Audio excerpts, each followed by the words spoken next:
Tara, lakad tayo. Hello guys, ang aming devotion for today is all about yung 10 lepers o 10 may ketong found in Luke 17. Alam mo, pinakita lang sa akin ni Lord kung gaano nakakaawa yung sitwasyon ng mga ketong at that time. Nakita ko na they are broken physically kasi wala pang gamot yung sakit nila eh. Tapos nakakahawa pa yung sakit nila. Tapos mga flesh-eating bacteria yun kaya masakit.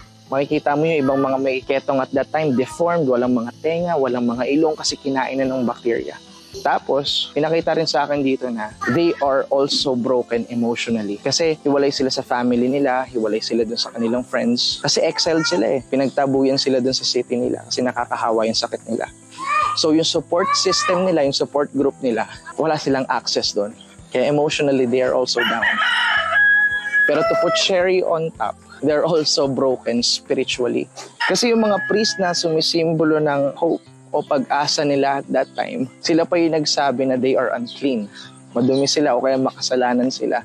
And sila pa yung nag-final say dun sa kanilang exile, dun sa pagtaboy sa kanila dun sa kanilang city. So yung hope nila, wala na. Hopeless na yung kanilang sitwasyon. Hinihintay na lang nila is slow and painful death. Pero alam mo, dun sa hopeless na situation nila, pumunta dun si Jesus. And nung nakita nila si Jesus, they called to Him. Sinabi din sa Luke 17 verse 13, sumigaw sila, Jesus, Master, have mercy on us. Tapos si Jesus nag-respond. And alam mo, akala ko nga ang sasabihin ni Jesus dito is, magaling ka na anak, you are healed. Pero ang binigay ni Jesus sa mga lepers na to is instruction. Sinabi dun sa verse 14, sinabi ni Jesus, go and show yourselves to the priest. Kasi yung mga priest kasi at that time, sila yung magde-decide kung pwede na silang tumira ulit dun sa city na yun. So ayun yung instruction ng Panginoon. Tapos sinabi sa continuation ng verse na as they went, they were cleansed of their leprosy.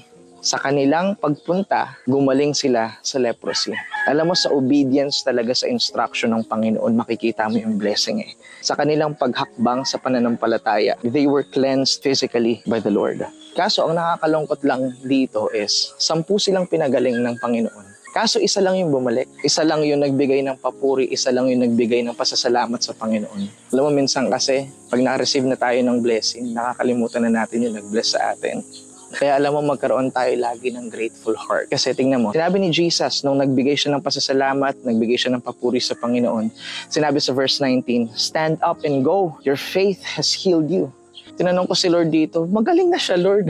Bakit sinabi mo ulit na stand up and go, your faith has healed you ulit? And pinakita sa akin dito ng Panginoon na hindi lang physical yung need na healing itong tao na to at that time. Pero dahil naging grateful siya, dahil nagpasalamat siya sa Panginoon, he received the fullness of God's healing. Pinagaling din siya ng Panginoon emotionally and spiritually. Kaya ang reminder ng Panginoon sa atin ngayong araw na to, dalawa lang.